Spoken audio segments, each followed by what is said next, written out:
Dans ce tutoriel, on va vous montrer comment insérer un étau dans le visuel là, de Mastercam pour ensuite mettre la pièce dans l'étau. C'est pas une obligation de le faire, mais dans ce tutoriel-là, on va vous le montrer pour avoir une petite base que on peut rentrer des fixtures, des étaux à même une pièce pour être en mesure de programmer l'usinage. Ce que vous allez devoir faire au préalable, c'est d'aller dans Classroom et d'aller télécharger deux fichiers Mastercam qui est finalement le dessin 3D de l'étau. Sur cette pièce-là, il va y avoir deux montages différents. Premier montage, ça va être la vice, l'étau de la phase 1, c'est des mordures. Et vous allez devoir télécharger l'étau pour la phase 2, qui a les mâchoires, c'est des mâchoires qui ont une empreinte de la forme de la pièce. Vous téléchargez les deux.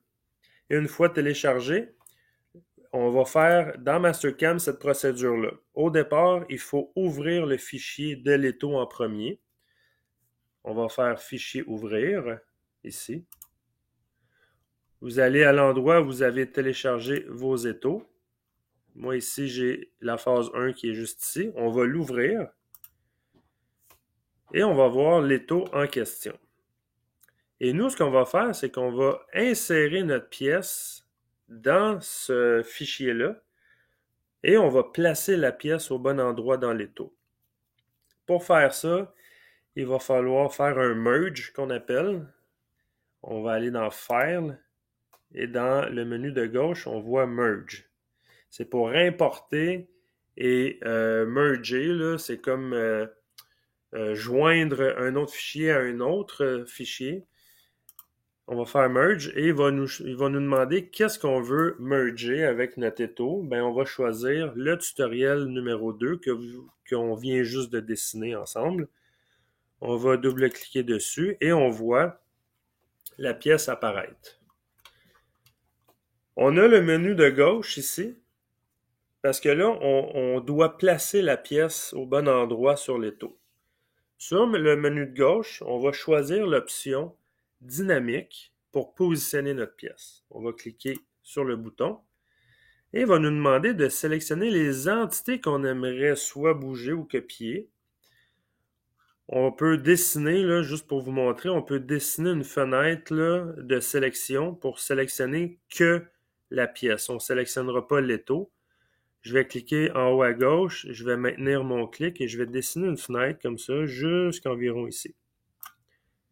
Et je clique une deuxième fois. On voit qu'en jaune, c'est la sélection de ma pièce. Je vais faire End Selection. Et on voit un curseur apparaître.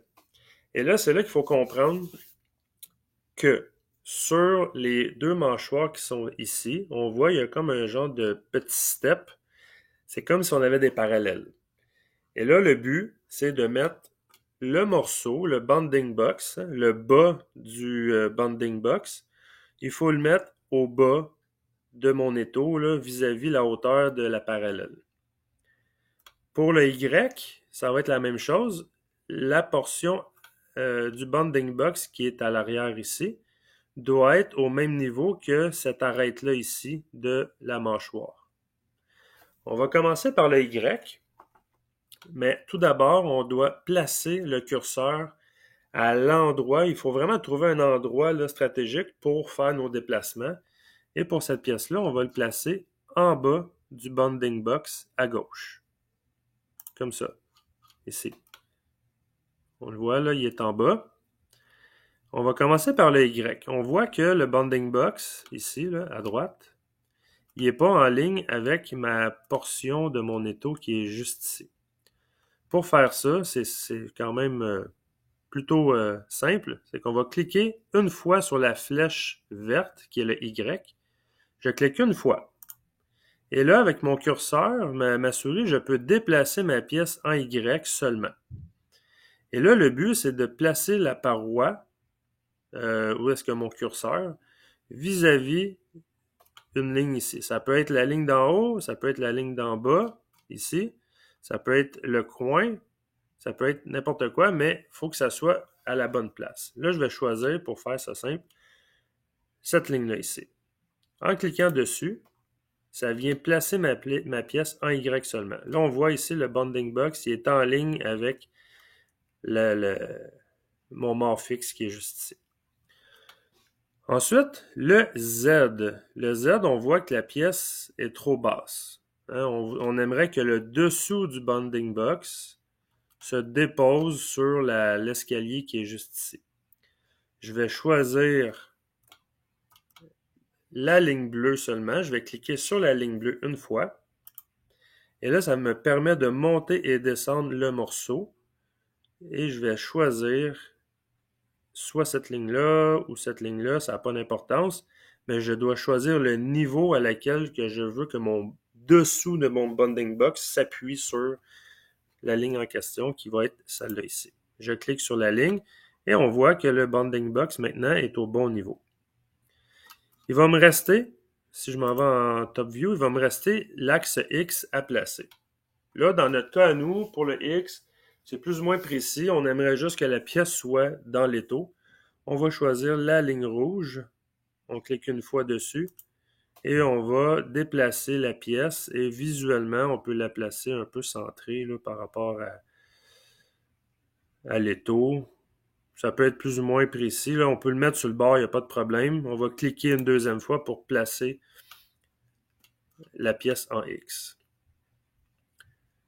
Là, la pièce est placée. Je vais faire le crochet bleu pour accepter, mais je vais rester dans la même option dynamique parce que je vais devoir déplacer le mort mobile. Et là, quand je fais accepter, il me demande de sélectionner les entités que j'aimerais bouger. Je vais cliquer sur le mort mobile une fois, comme ça ici, et je vais faire End Selection. Et je vais devoir placer à nouveau le curseur. Et là, il faut y aller encore une fois stratégique. Je vais placer mon curseur dans le coin intérieur ici. Et tout ce que j'ai à faire, c'est de cliquer sur la flèche verte en Y. Et mon mort mobile bouge. Et je veux qu'il arrête au coin de mon bounding box qui est juste ici. Désolé pour le graphique, mais juste ici. Et je clique sur le coin. On voit que l'étau est maintenant bien placé. Je vais faire le crochet vert pour accepter et quitter parce que j'ai fini de déplacer les choses.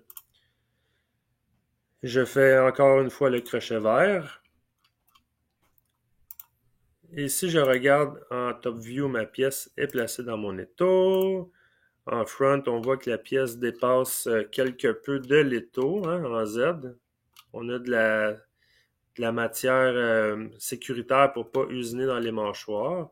Et au niveau du Z, on est au bon niveau. Deuxième chose, c'est que quand on a fait le dessin, si on se souvient, notre origine dessin était dans le coin supérieur gauche qui était ici. Je peux vous remonter le plan, il était là.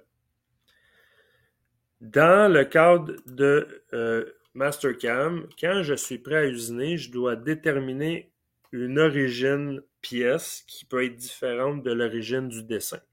Et c'est ça qu'on va faire. Moi, dans le cas que je voudrais ici, je veux que mon origine pièce soit sur le dessus de mon brut et au coin supérieur gauche, là. Ce que je vais faire, là on voit présentement l'origine n'est pas au bon endroit. Hein, elle est plus basse, elle est décalée en Y. On a une option qui s'appelle, dans l'onglet Transform, on a l'option Move to Origin. En cliquant dessus, on voit que ça sélectionne tout mon étau et ma pièce. Si ce n'est pas le cas, vous faites CTRL-A pour sélectionner. Et ensuite, vous allez devoir choisir un point de référence à laquelle que ce point-là que vous sélectionnez va se retrouver sur l'origine X, Y, Z. C'est comme si tout mon étau et ma pièce doit descendre et se décaler en Y. Mais il faut que je choisisse un point d'origine de ma pièce qui se trouve à être le point en haut à gauche. Quand je vais cliquer sur le point en haut à gauche, vous allez voir, ça va descendre. Là, j'ai cliqué. Ça va descendre et se décaler en Y. On voit par rapport au bounding box, là, ma pièce, tout est en rose. Là. Ce qu'on va faire, on va cliquer à droite, on va faire Clear Colors, puis on va mieux voir. Le bounding box, on le voit bien. Le X, Y, Z est vraiment sur le coin supérieur à gauche. Et ça, c'est mon origine, par exemple, G54. Et là, je suis prêt à faire mon stock setup, appeler ma machine et commencer l'usinage.